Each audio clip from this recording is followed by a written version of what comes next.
नमस्कार साथियों और प्यारे मित्रों। आज हम लोग बात करने वाले हैं रसशास्त्र एवं भैषज कल्पना के अंतर्गत चैप्टर नंबर 3 के अंतर्गत बात करेंगे प्लेस ऑफ ड्रग कलेक्शन भूमि महाभूत प्रीडोमिनेंस। कहने का मतलब कि औषधि संग्रह भूमि अर्थात महाभूतों के अनुसार यहाँ पर बताना है कि औषधि संग्रह भूमि बताई गई है। कहने का मतलब ये है, हम लोग जानते हैं हम लोग का शरीर पंच भौतिक होता है, अर्थात आकाश वायु अग्नि जल पृथ्वी महाभूतों से बना हुआ है। और जब शरीर में किसी भी महाभूत की कमी होती है, उसकी चिकित्सा के लिए जो द्रव्य सेवन किए जाते हैं वो कहीं ना कहीं उसी महाभूत से रिलेटेड द्रव्य सेवन किए जाते हैं। जैसे हमारे शरीर में वायु महाभूत की कमी हो गई है तो हमें ऐसे द्रव्य का सिलेक्शन करना है जो कि वायुवी भूमि से प्राप्त होते हैं, अर्थात उस भूमि में जो द्रव्य होंगे उसमें वायु महाभूत की अधिकता होगी, अर्थात उसका सेवन करने से वायु महाभूत की पूरी हो जाएगी, इससे उसकी चिकित्सा हो जाएगी। तो आइए देखते हैं औषधि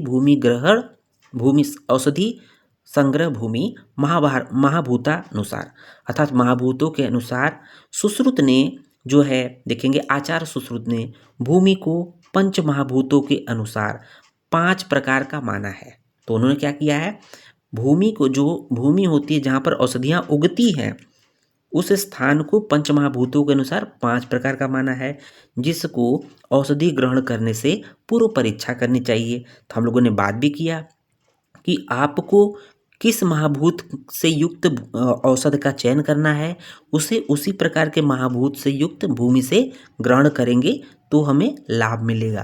तो एक एक करके बात करेंगे। सबसे पहले देखेंगे पार्थिव भूमि। पार्थिव भूमि का मतलब क्या होता है, जिसमें पृथ्वी महाभूत की अधिकता होती है।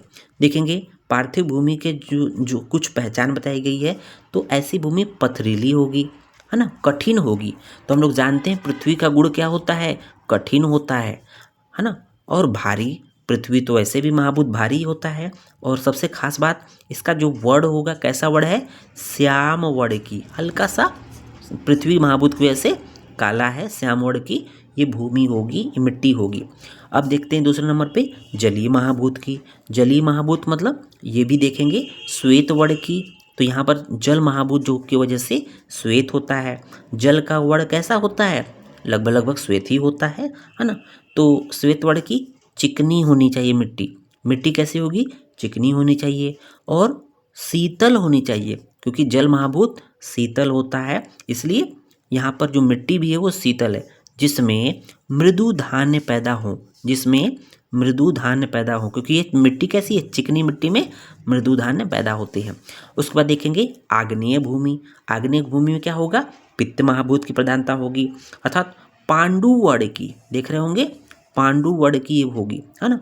अनेक वर्ण के पत्थरों से युक्त, यहाँ पर अनेक कलर के पत्थर यहाँ पर पाए जाते हैं, जहाँ पर कहीं कहीं छोटे वृक्ष लगे हों, ऐसी भूमि को आग्नेय भूमि समझना चाहिए। अब देखेंगे वायव्य भूमि, अर्थात ऐसी भूमि जहाँ पर वायु महाभूत की अधिकता हो, अर्थात उनकी जो मिट्टी होगी कैसी होगी, रुक्ष होगी। तो वायु महाभूत कैसा होता है, रुक्ष होता है, तो उसकी उपस्थिति से भूमि रुक्ष हो जाएगी।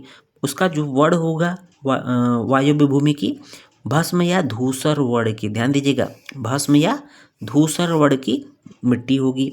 कोटर युक्त मतलब छोटे छोटे गड्ढे पाए जाएंगे। अल्प रस वाले वृक्ष जहाँ हो, अल्प रस क्यों, क्योंकि जो वायु का गुण होता है रुक्षता होता है, ये सुखा देता है, इसलिए रस क्या होते हैं, थोड़े रह जाते हैं, अल्प रह जाते हैं वृक्षों में, इसलिए बोला गया अल्प रस वाले वृक्ष जहाँ पैदा होते हैं उसको वायव्य भूमि कहते हैं। और एट लास्ट हम लोग देखेंगे आकाशीय भूमि। जिस भूमि में आकाश महाभूत की प्रधानता होगी उसे आकाशीय भूमि कहेंगे। इसकी पहचान क्या है कि ये मृदु होते हैं, गड्ढा से युक्त होते हैं। तो हम लोग जानते हैं ना कि आकाश महाभूत में क्या होता है, विवर युक्त होते हैं, है ना, स्पेस, गड्ढा, जहाँ गड्ढा हो जाएगा वहाँ आकाश महाभूत हो जाएगा। श्याम वर्ण का होता है, तो देखेंगे कि पार्थिव महाभूत और आकाशीय महाभूत दोनों का वर्ण कैसा है, श्याम वर्ण का है, कि मिट्टी से युक्त होते हैं। तो इस तरह से हम लोगों ने ये देख लिया कि महाभूतों के अनुसार जो भूमि होती है जहाँ से औषधि संग्रह करते हैं। उम्मीद है वीडियो पसंद आया होगा। धन्यवाद।